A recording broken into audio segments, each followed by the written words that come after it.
Hello student, मैं अर्जुन तुनवाल अपने YouTube channel में आपका हार्दिक स्वागत करता हूं, अभिनंदन करता हूं। आज जो हमारा बिंदु होगा वो होगा कक्षा 11 की पुस्तक से, और कक्षा 11 की जो पुस्तक है हमारी आरोह है, उसमें पाठ है हमारा बाल मुकुंद गुप्त का विदाई संभाषण, चौथा पाठ है। तो इस पर हम बात करेंगे। तो बाल मुकुंद गुप्त का जो परिचय है हम पढ़ चुके हैं। जिसने भी नहीं पढ़ा है आप वीडियो अवश्य देखें। बाल मुकुंद गुप्त का परिचय आप सर्च करें और वो आपको अवश्य मिल जाएगा। बाल मुकुंद गुप्त का परिचय पढ़ने के बाद अगली बात आती है बाल मुकुंद गुप्त की रचना, जो कि कक्षा 11 की पुस्तक में है। और कक्षा 11 की पुस्तक में उनका एक ललित निबंध है, उसका नाम है विदाई संभाषण। आमतौर पर बात कर चुके हैं हम बाल मुकुंद गुप्त की। विदाई संभाषण रचना का नाम है शिव शंभू के चिट्ठे। इनकी एक प्रसिद्ध रचना है शिव शंभू के चिट्ठे, उसी का अंश है क्या, विदाई संभाषण। यह अंश किसका है? शिव शंभू के चिट्ठे रचना का एक अंश है विदाई संभाषण। और इस विदाई संभाषण में मुख्य तौर पर हम बात करें तो लॉर्ड कर्जन की इंग्लैंड वापसी पर व्यंग्य किया गया है। लॉर्ड कर्जन जो भारत में आकर अपनी नीतियों से दमन कर रहा था भारत के लोगों का, या भारत में अपना साम्राज्य स्थापित करना चाहता था, उसी पर व्यंग्य किया गया है। जब उसको वापस कहां भेजा जाता है? इंग्लैंड भेजा जाता है।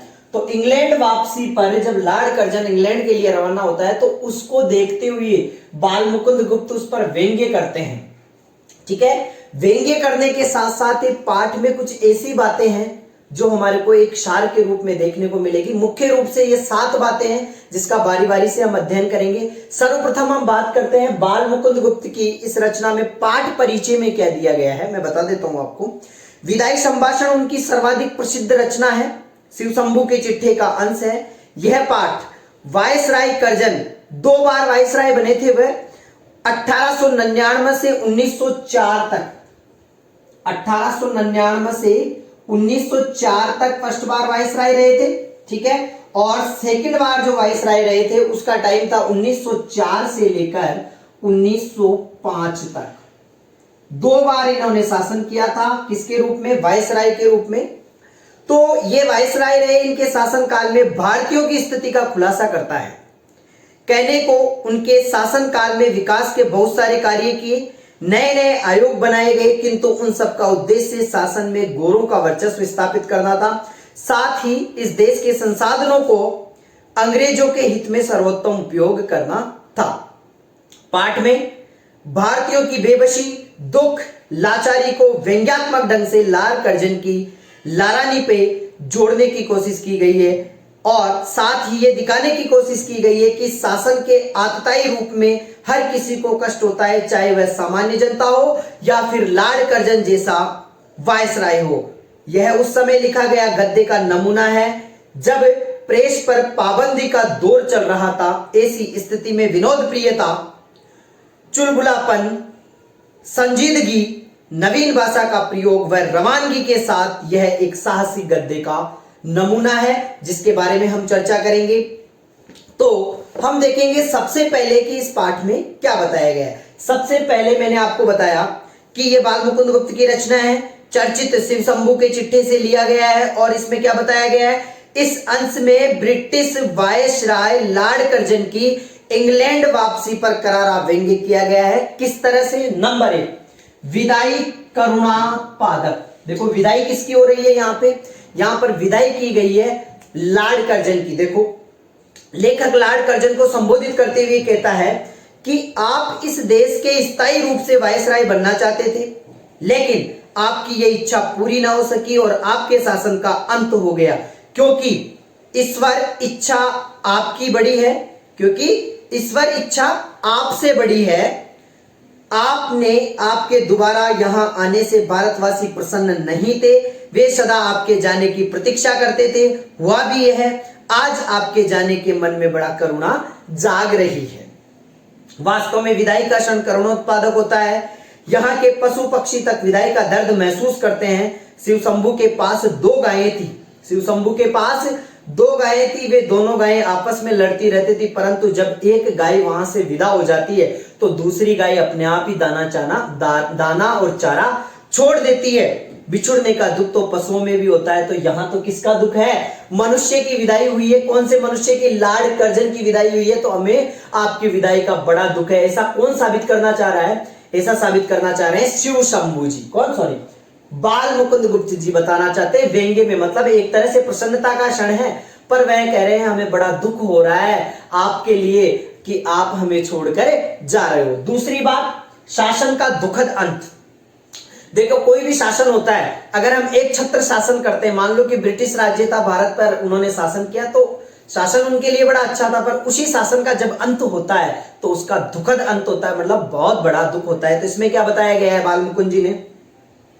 इस देश में बाहर से जो शासक आए अंत में उनको जाना पड़ा। लार्ड कर्जन का शासनकाल भी घोर दुखांत रहा। वस्तुतः सारी लीला रचने वाला लीलामय कोई और ही है।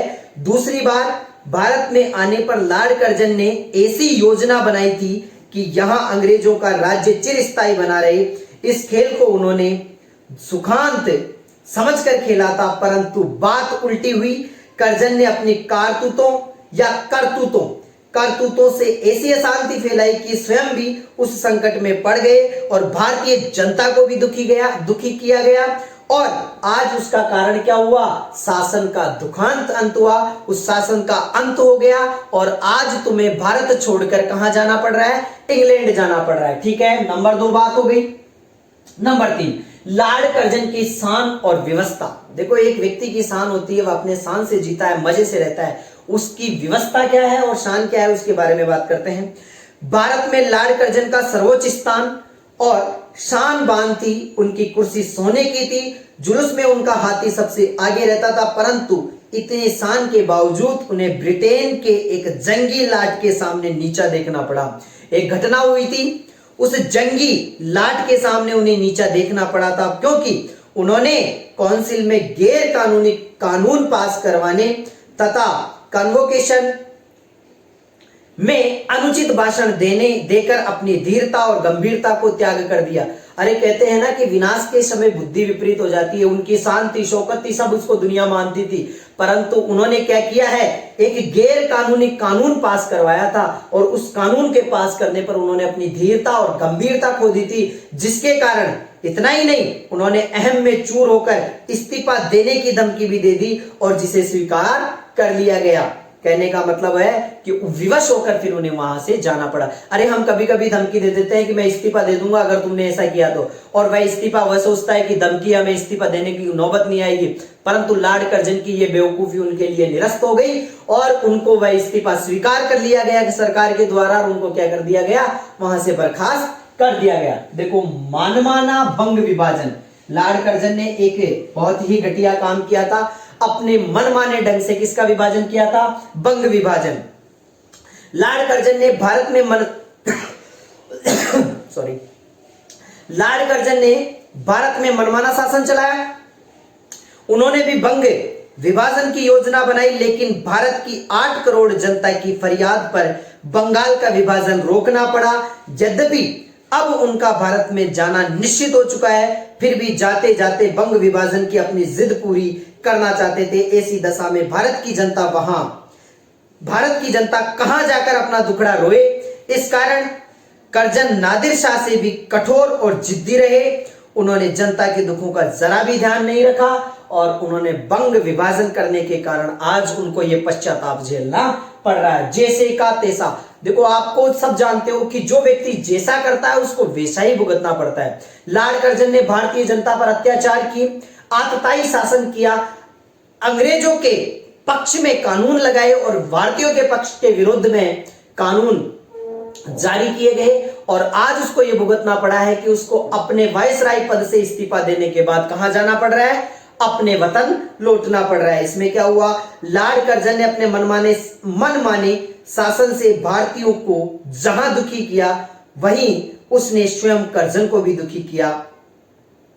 भारत की जनता ईश्वर पर असीम विश्वास रखती है, वह दुख के दिन जैसे तैसे बिता लेगी, परंतु इसका बड़ा दुख रहेगा कि लार्ड कर्जन दीन प्रजा की श्रद्धा भक्ति अपने साथ न ले जा सके। अगली बात, नर सुल्तान का प्रसंग। अब देखो, नर सुल्तान का क्या प्रसंग है। इस प्रसंग में लेखक बतलाना चाहता है कि लॉर्ड कर्जन के मुख से कभी कभी इस देश की साधारण प्रजा का नाम निकल जाया करता था। किसका? साधारण जनता का नाम निकल जाया करता था। वही अनपढ़ जनता नर सुल्तान नाम से राजकुमार की महिमा के गीत भी गाती थी। उस राजकुमार ने विपत्ति के समय अपने दिन नरवरगढ़ के एक स्थान पर काटे थे। उसने वहां रहकर छोटे से लेकर ऊंचे पद पर अनेक कार्य किए, लेकिन अपनी विदाई के समय उसने वहां की जनता का और नरवरगढ़ की भूमि का बहुत उपकार माना था। जाते समय उसे श्रद्धा से प्रणाम किया। वहां की जनता आज भी उसे याद रखती है। किसके? नर सुल्तान को याद करती है। और देखो लॉर्ड कर्जन के प्रश्न क्या है। लेखक लॉर्ड कर्जन से पूछता है, क्या आप भी उस राजकुमार की तरह हैं? अपने स्वार्थ को त्याग कर भारत के प्राचीन गौरव और यश को जगाने की कामना प्रकट कर सकते हैं। लेकिन लेखक का मानना है कि यदि लॉर्ड कर्जन ने ऐसा किया तो यहां की जनता उसकी सब गलतियों को क्षमा कर सकती है, परंतु लॉर्ड कर्जन जैसे धूर्त और शासन ने इतनी उदारता कहां। ये सारी बातें बाल मुकुंद गुप्त जी बताना चाहते हैं कि विदाई संभाषण किसका? लॉर्ड कर्जन का। देखो लॉर्ड कर्जन के समान ही एक वाइसराय हुआ है वहां पे सुल्तान नाम से। उस सुल्तान ने भारतीय जनता के हित में कार्य किया और भारतीय जनता ने उसका सहर्ष अभिवादन किया। जब वह वहां से गया तो उसने भारतीय जनता को प्रणाम भी किया। पर लॉर्ड कर्जन से वह प्रश्न करना चाहता है, क्या तू उस सुल्तान की तरह बन सकता है? पर वह धूर्त व्यक्ति था। उसने भारतीय जनता को कभी अपना नहीं समझा और इसलिए आज उसकी विदाई के समय कोई उसका अपना रोने वाला नहीं है। आज उसे अपने वतन लौटना पड़ रहा है। उसका जो भी है, कहने का मतलब एक दुखद अंत है, जिसे व्यंग्य के रूप में किसने प्रस्तुत किया है? बाल मुकुंद गुप्त ने। ये एक छोटा सा पाठ का सार मैंने आपको बताया है। विदाई की बात, शासन का दुखद अंत, लॉर्ड कर्जन की शान और व्यवस्था, मनमाना बंग विभाजन, जैसे को तेशा, नर सुल्तान का प्रसंग, लॉर्ड कर्जन के प्रश्न। परंतु यह संपूर्ण पाठ का हमें विस्तृत अध्ययन करने के लिए किताब का सहारा लेना पड़ेगा और किताब भी अवश्य पढ़े। आपको एक शॉर्ट रूप में, संक्षिप्त रूप में मैंने इसका पाठ का सार बताया है। आप सभी को समझ में आ गया होगा। आगे इसी तरह से मैं अगला वीडियो लेकर उपस्थित होऊंगा। तब तक के लिए धन्यवाद।